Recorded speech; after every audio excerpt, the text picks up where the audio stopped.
این داستان دالان شعبان و اجنه.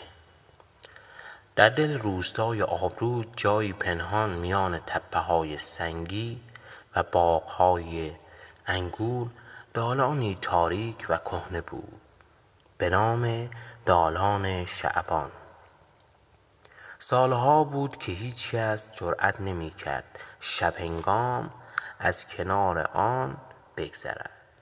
می گفتند در دل آن دالان صدای زمزمه هایی می آید، صداهایی که نه انسانند و نه حیوان. مردم روستا فقط یک چیز می دانستند: دالان خانه اجنه است. اما یک زن بود که بدون هیچ ترسی در همان نزدیکی زندگی می کرد.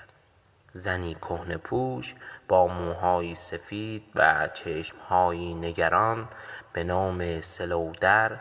خانه کوچکش درست در دهانه دالان بود. سلودر سالها تنها زندگی می کرد و هر روز صبح سطل به دست راهی چشمه قدیمی روستا به نام کرز می شد.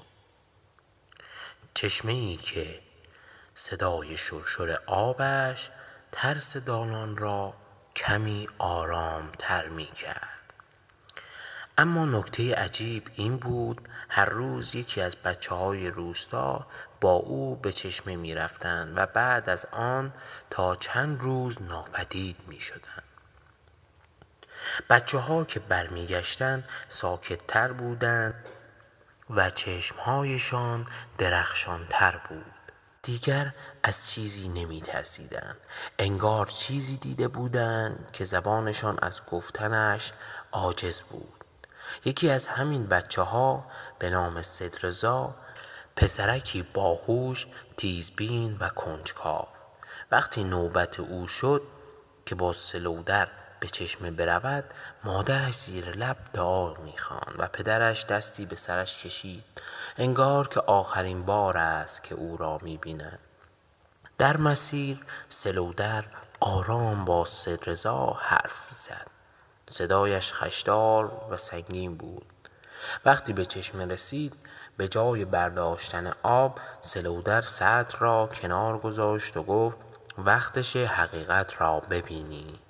سدرزا، تو باهوش هستی، شاید تو بتونی کاری کنی که من نتونستم. وقتی سدرزا آب را به دالان برد، سلودر سپس با عصای چوبیش سنگ بزرگی را کنار زد و دالان دومی نمایان شد. از آن دالان نور سبز میتابید. سلودر با نگاهی پر از رمز و راز گفت این دالان راهی است به دنیای اجنه. هر سال یکی از بچه‌های روستا باید انتخاب شه تا تعادل میان دنیای ما و اونها حفظ بشه. اگر نه اجنه خودشان میآیند و روستا را به هم می‌ریزند. صدای وزوزی از میان دالان بلند شد، انگار موجوداتی آن سو در انتظار بودند. سدرزا با ترس اما مصمم قدمی جلو گذاشت. او نفس عمیقی کشید و با خود دعایی که مادرش همیشه برایش می‌خواند به یاد آورد. در آن سوی دالان دنیای اجنه و موجودات تاریک و مخوف نمایان شد.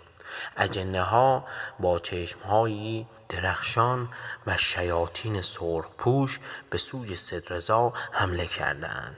اما سدرزا که دعای مادرش را با خود تکرار می‌کرد، به دور خودش حبابی از نور ایجاد کرد که هر موجودی را از خود دور می‌کرد. یکی از اجنه ها با صدایی وحشتناک گفت تو چه کسی هستی که جرأت کردی وارد دنیای ما شوی؟ سدرزا با صدایی رسا و قاطع جواب داد من سدرزا هستم، فرزند این دیار. شما در این دنیا نمی توانید بمانید. من شما را بیرون می کنم. دعایش به قدرت بیشتری رسید و نوری که از بدنش میتابید هر چیزی را که در برابرش قرار میگرفت فراری میداد. اجنه ها یکی یکی از دالان بیرون رانده شدند و در نهایت دالان که همیشه تاریک و مرموز بود برای همیشه روشن شد.